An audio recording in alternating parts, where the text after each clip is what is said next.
Hello, everyone. Chapter 5, Learning Target 2. Guess what? It's the last learning target. This is Miss Osher. And Miss Lahar. We told you it was short and sweet.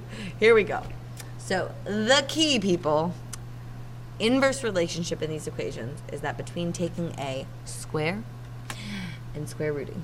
So to undo one another, to undo a square, you square root it. To undo a square root, you square it. Again, to undo a square root, you square it.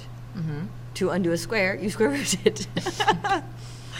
So you'll know what we mean once we get there, trust me. So steps for solving a radical, you isolate the radical. Isolated, just like with logs. We isolated the log. You isolate the radical. Get it on one side by itself. Then you square both sides to undo the radical. To undo. And then you solve that flippant equation. Solve it. Solve it. All right. Oh, and you check. Oh, yeah, that's a good one. Check your answers. That's important. Because sometimes it won't work. All right. So order of operations, we have to undo that. These radicals are currently not isolated. No. So we need, So we need to add 8 and divide by 2. Yep. We need to multiply by 4 and add 1. We'll get back to these. I think this was just us showing us that they'll look ugly. But let's start easy. Okay, here we go. So how do I get rid of a square root? You square it, Miss Osher. You square it. So it's isolated. You square on the left. They cancel each other, so you're just left with x, and then 7 squared is 49. Check your answer. Square root of 49? 7. We win! Yes. Next question.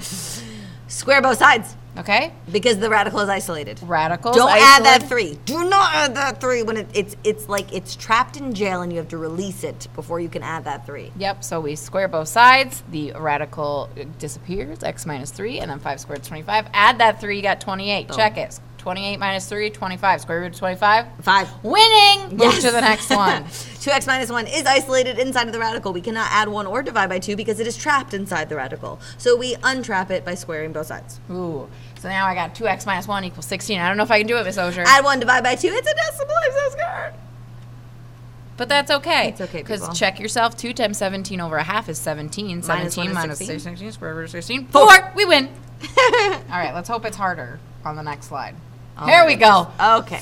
Whew. Those radicals are not isolated. Nope. And we need to isolate them. So we need to add 4 to both sides. We need to divide by 3 on both sides. And now you're back at where we were before. Square it. both sides. You get 64. Check it. Yep, it's going to work. Yes, we're right. Thank you. We have to isolate. Subtract 7. Subtract 7. Divide by 2. Divide it. Square both sides. Square them. And then subtract 5. And 4 is your answer. X equal 4. Now, I Check know it. we're going very fast, but if you need to pause us to write us down, just hit that pause button. Right. Literally the only new step that's happening right now is this. The squaring both sides. So pause us if you need to. Yep. It's fine. We get excited. Add 4. Add 4. Divide by 3. Divide by 5. Or 5. Where did that come from? Well, you know. It's a 5. It is a 5. Don't think that we changed something. It's a 5. I'm sorry. Dividing by 5. Square it. Square it. And 3x minus 2 equals 64. Add 2. Divide by 3. Boom. 22. You know, we're going to know people that don't listen because they're going to see this step and they're going to be like, where did that 3 come Where did from? it come from? I don't listen to you with volume. There's volume?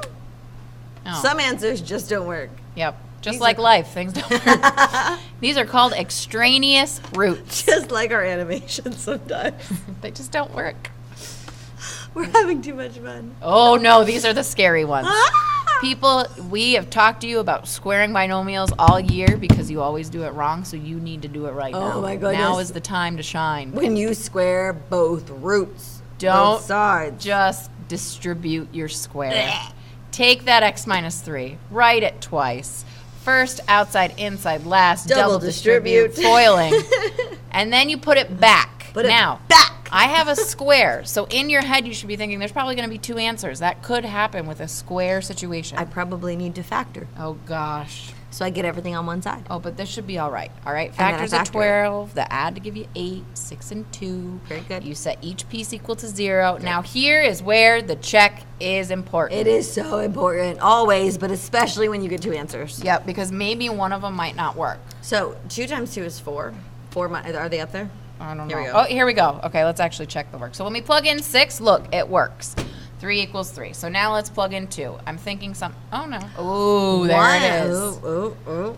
If you take the square root of 1, it's just 1. So that doesn't work. Now, we're not dealing with plus or minus yet. When you are solving a radical equation, you are only paying attention to something called the implicit root, which means you assume that it's positive. We do deal with plus or minuses. We're not doing that yet. When you are solving an equation, you're just dealing with the implicit root. So that, too, you have to throw out. So you either put a line through your equal sign at 2, or you just circle x as 6, you know, whatever works for you. Boom. All right, next one. Again, we add 2 first because you isolate. You square both sides, but when you square a binomial, you write it twice. You write it twice. And then you first, outside, inside, last. Double distribute, people. Can you tell we're a little aggravated? Somebody's going to say it's 4x plus 4, and I'm going to get you. Yep. Okay. So now this looks a little scarier, but we get everything over to one side. We've reviewed the AC method, so here we are doing the beautiful AC method. You take out a term, you get that. So I have 2 answers, x equals 1/4 and x equals -2. We check them both. Okay, so here's the check going on. Oh, God, -4 does not equal No, it 0. does That not. one's out. Nope, that does not work. And that was us plugging in 1/4? -2, the first one. Yep. The second one was me plugging in a 4th. Why did I use decimals? What was I, being a chicken or something? Chicken. But that one works. That one works. So 1/4 is the one that wins. You need the decimals because they're easy to type into a PowerPoint. Well, that's true. Have a wonderful day, everybody. We'll see you in class. That's the end of chapter 5. Woo, woo. Slow us down, people.